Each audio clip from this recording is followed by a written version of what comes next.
I'm Jody. And I'm Summer, and we are Active Pursuit. Today, I wanted to talk about a few things. I wanted to commit them to a video. And it's about transition and moving from not 100% to 100%, which has happened over the last couple of months. We've moved through a percentage system, which was kind of fun, and we talked about it. And then over the last couple of weeks, I think Summer has come to be completely committed to this relationship and told me in so many words a couple of times. And then just last week, I think it was, or it might have been 2 weeks ago, I started talking about it again, and I started talking about how it might be good if we always kept it at 98% so that I would always have something to shoot for. And Summer very graciously and lovingly said, no, there's no need to be at 98%. You're at 100%, and I'm at 100%, and I'm committed. I'm all into this. And if for no other reason, just so that you don't have any anxiety that there's some chance that I'm not, because I am. And that made me feel great, and it really solidified those numbers for me. And I've internalized it, but we both came from different places with that. I came from being 100% long ago, and I've been pushing for her to be 100%. So I've been waiting and pushing and waiting and pushing for a long time. You've been patient too, I think, not just pushing. That's true. Yeah. Yeah. I think the pushing would be more that he's been super kind and sweet in thinking about ways to engage me and in thoughtful conversation and activities and experiences, things that just get us to know each other more, explore each other, explore us together. Mm-hmm. So I think pushing is I just want to clarify, I didn't feel like you've ever been pushy. I think you've really been patient and kind and given me a lot of space as I've gotten here. I appreciate Which that. is part of the reason why I'm here. Yeah, that is true. That was a basic tenet of my strategies. Mm-hmm. Yeah, to not push too hard. Right. Yeah. So having said that, in terms of who's been active with this, I've been more on the active side in terms of let's go with the commitment. You know, there was never a time where I was like, well, if you want to be 100% too, that's okay with me. I always obviously wanted that. And then it happened. And so here we are. And now we're both 100%. And so it's like, how fast do you apply the brakes? And I started talking about this. What do you mean, how fast do you apply the brakes? Well, remember the discussion about the politician and the analogy between the campaigner and then he wins office? And some politicians continue to campaign after they've won the office. Right. Now it's time to do stuff.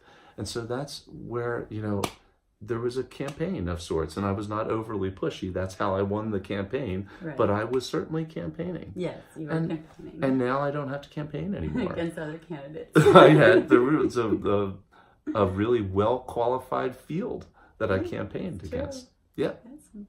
Yeah. So, but now I don't have to, per se. Right. Although I always, quick aside, I always want to present myself in the best light to you. Yeah, and Jody's super competitive, so I think that, maintaining your best light is really important. And you do. I mean, you have not at any point really stopped. No, I want to do that every day. Right. And just kind of a little bit of background, we've talked about this in some of our videos, is that when we got to a point where Jody made his decision about me, we were both dating other people, and Jody informed those people that he was going to stay committed to just me.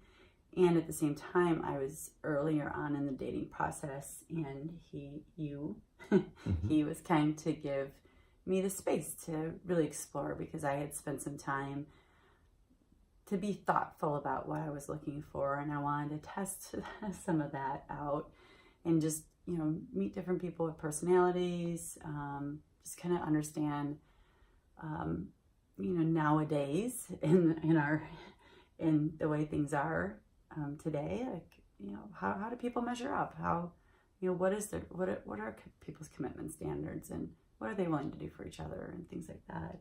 Mm-hmm. And the whole time, just Jody was really patient with me, and still kept in front of me all the time, to the point even that I would talk to him even before a date and after a date. And he never said anything negative about anyone else. He just was just super positive about me and getting my needs met. And then several months ago, I did let Jody know that I was only dating him. And from there, he wanted to know, well, what's the percentage of that it's just us and that it's going to be us. And at that time, I was still concerned about a few things that we've gained clarity on since then. But at the time, he was in the 40%.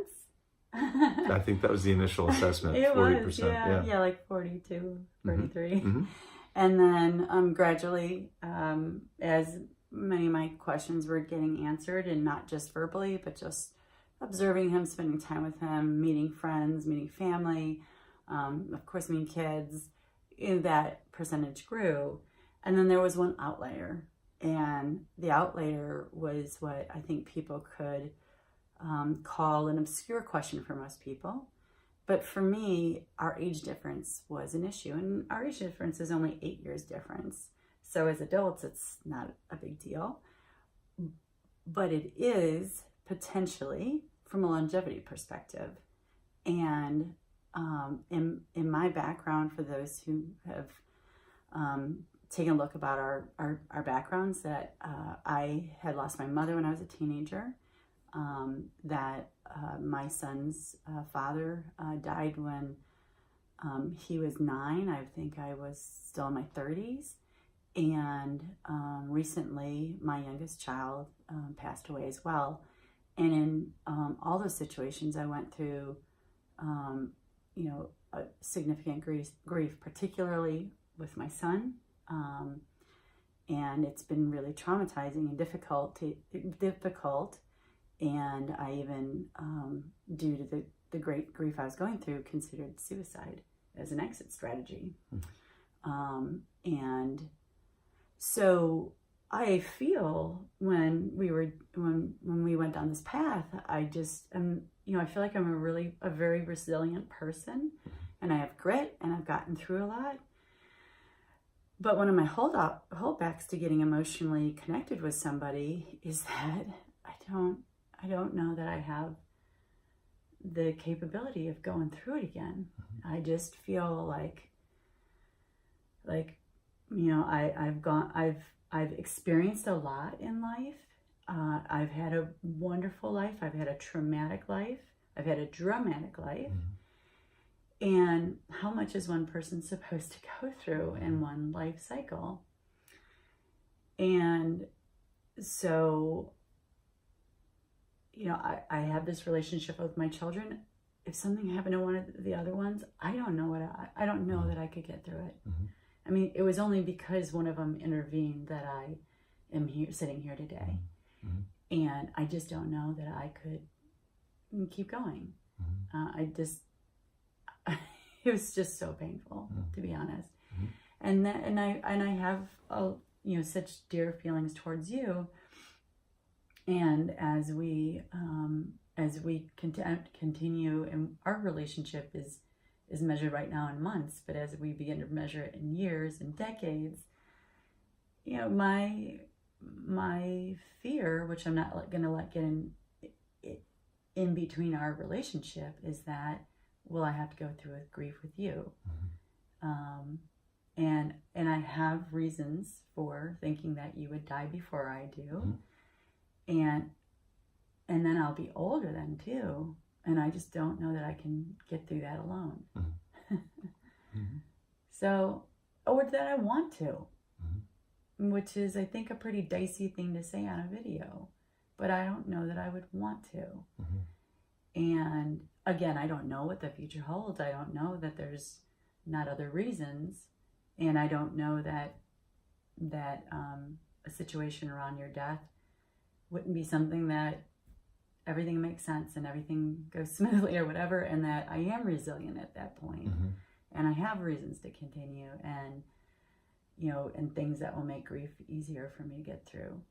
But my irrational/rational thought was, I didn't want to go through it again. Right. Right. And so that's why I asked you to make me a pact that you would not die before me, that you would either die as I died or died after I died. And I think for many people, that's probably got to be a totally irrational and unreasonable request of another person.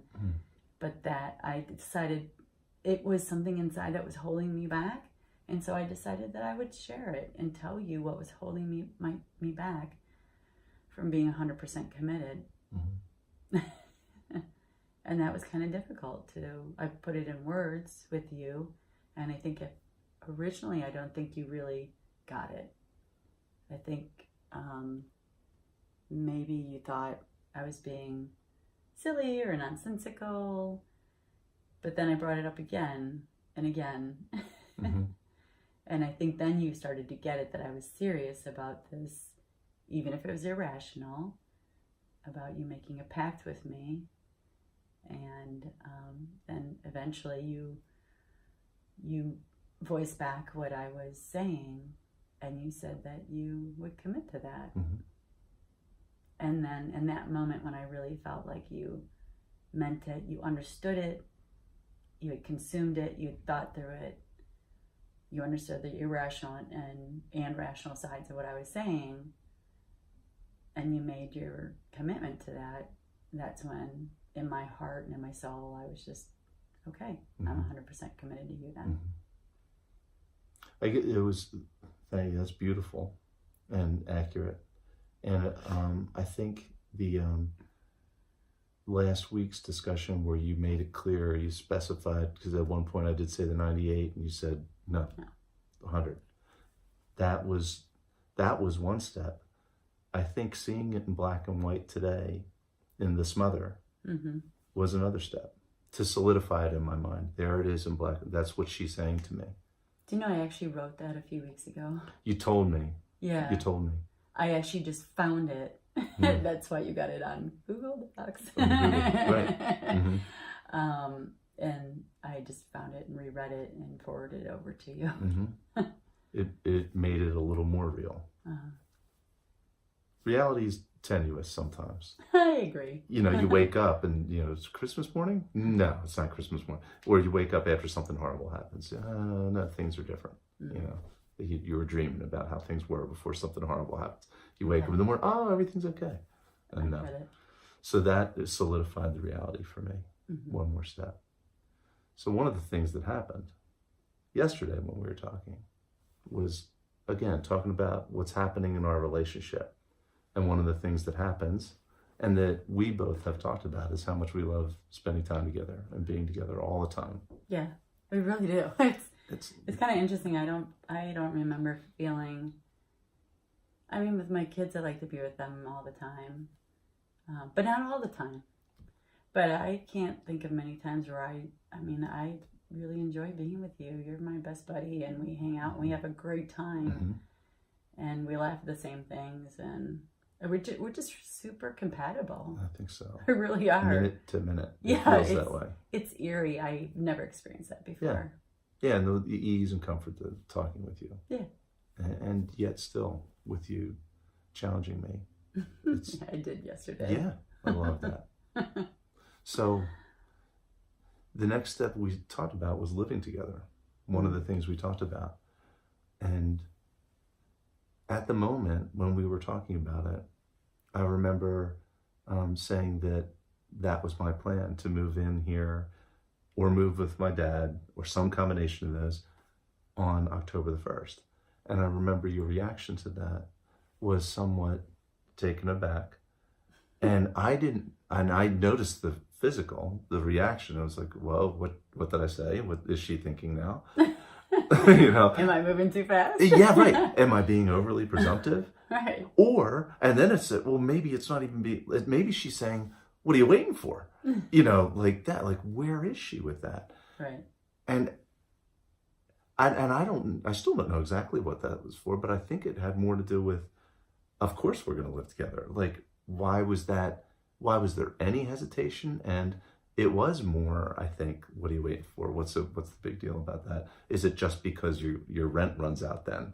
Why would you still live there? And of course, in actuality, what I was trying to say was October 1st is when the rent, so certainly I'm not going to have anything to do with that house. It's not like I'm going to live up to that day. So yeah, we worked that out, right. But the hesitation was there. So it occurred to me now, by virtue or as a result of reading the Smother today, and again, solidifying that reality and experiencing that little hesitation and that physical reaction that you had yesterday, it occurred to me, I love you.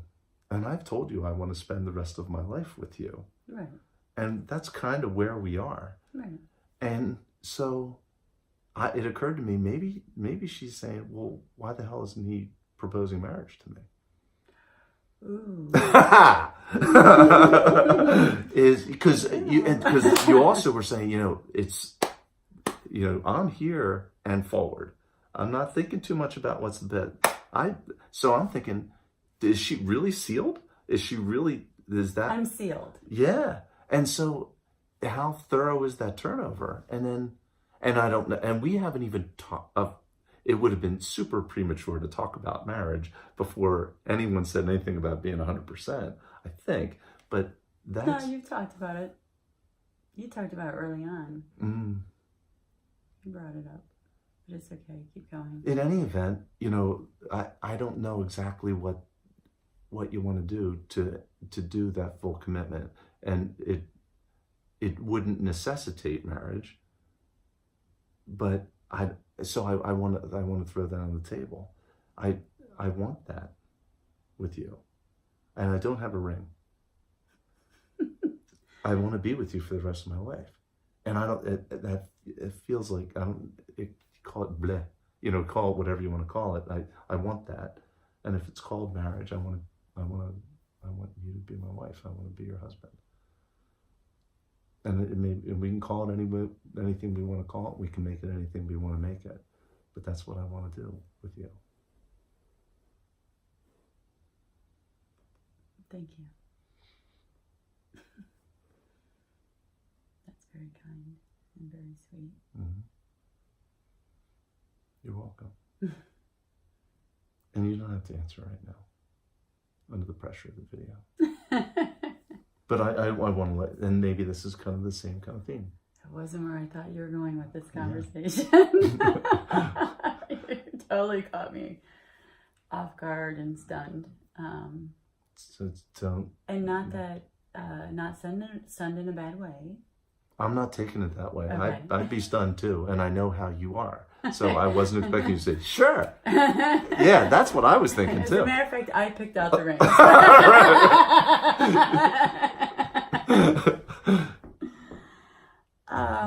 I think that over time we should explore the institution and the contracts of marriage, because as you've heard me say in the past, I feel that people don't understand the legal ramifications of what they mean with marriage, mm-hmm. and that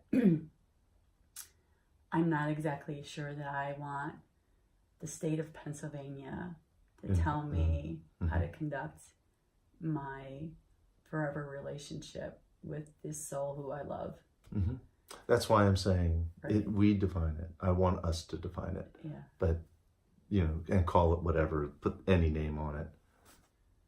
But I want to adopt that role with you. And I want to make it formal, and I want to make it known. So you want to make it formal. But I don't necessarily want it to be legal in the eyes of the Commonwealth. No, but between me and you, I want it to be formal. I want it in terms of pronouncing it and being explicit. And I walk down the street and they're together, and and someone said, "Oh, they're married." No, we're not married, but we behave that way, and we have an arrangement with each other. We're going to be. It doesn't have to be a long presentation. We're going to be together. We're partners. We're going to be together for the rest of our lives. And we can call it what we want. And we can have our elevator speech to anyone who needs to know and who we care to tell. But I want that. I want it to be known. I want it to be a thing. I want to be explicit about that between you and me and anyone we deem who needs to know. And one more thing, because I know I'm not as stunned as you. Although I'm kind of stunned that I'm saying things like this, but not as much as you, because you've known about it for 5 minutes and I've been thinking about it for 10 hours or something like that, or 12 hours. So one of the other things I was thinking is, even if you did your nose thing, even if you did say yes right now, of course it would be like, this is a plan for any kind of formality, and introducing it to people around us is another. You're not going to throw me over your shoulder and run off. We're not going to Elkton, Maryland tonight. That's not my plan. Like I said, I don't have a ring, and I want to make it romantic too. You know how I am. Mm-hmm. I want to make something special of this, and it's a passage. It would be a passage for us, whatever it looks like, and I want to celebrate it. And we can decide if it's just me and you, or if there's other people, or how's that look. I haven't given any thought to any of that. I just want to. I do know that I want to make it formal. That's what I want. How that, and that's like being in pursuit of you. I knew I wanted you. I didn't know how that was going to pan out, but I knew I wanted you. Go ahead. I'm sorry. That kind of finishes my part. Is there anything for me to say? Yes. Now, please do. I just wanted to make that one thing clear, that it's not well formed. I just wanted to share with you what I know now. It's intriguing to me that is it a one-page document that I sent you? Mm-hmm.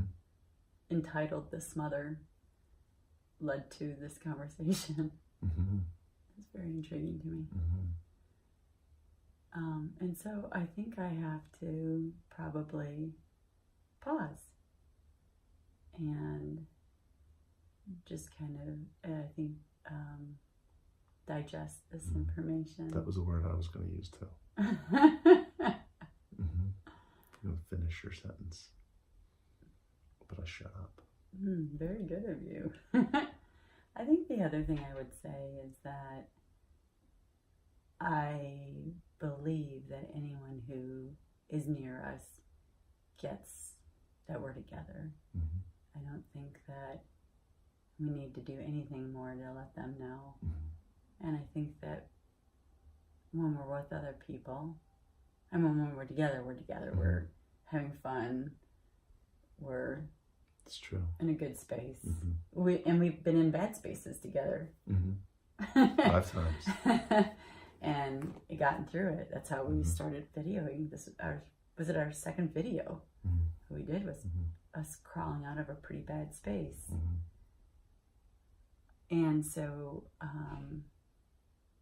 I guess I would ask you, don't feel pressure to hustle to some type of formal action in order to resolve for others the question of whether or not we have permanency. Mm-hmm. Well stated. And I didn't much. And I don't know that that's the purpose of it. I just want to call a spade a spade. This is it. What is it? What's going on? And I guess we have, for all intents and purposes. I want to explore that, I guess, a little bit more. Mm-hmm. What is it? What are all the ramifications of that? Got it. And maybe I know enough. There was something seminal about reading that paper, that one pager today. There was something to see it in black and white. The depth of that. I didn't get it as much. It gave me something more. Seeing that gave me more. And it's completely solidified it. And like I said today, I was going to write a text, and it's like, you can't write a text after reading that. You really should just leave and go to her and talk with her. But I did have other things to do at work. So I FaceTimed. That was as good as I could go. Because when I showed up at her house, she would tell me I'm being reckless. That's probably true. And she would have been right. And I think the FaceTime was good. And it was just put off for a few hours to have this conversation. Mm-hmm. It was important to let you know how I feel. Right. Well, thank you. Yeah, you're welcome. It's big. It's big. sweet and wonderful and genuine and loving. And I love you as much.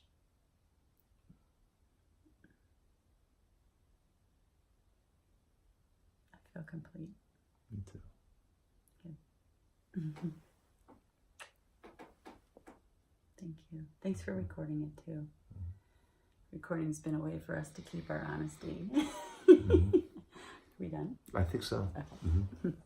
Hey y'all, I'm Summer. And I'm Jody. And we are Active Pursuit. Please subscribe to our channel. And like this video. And don't forget to turn on the bell for notifications. And share this with one of your friends. Please add comments because we read them. And connect with us on social media. All of our connections are in the dialogue box. And we look forward to catching up with you. See you later. Ciao.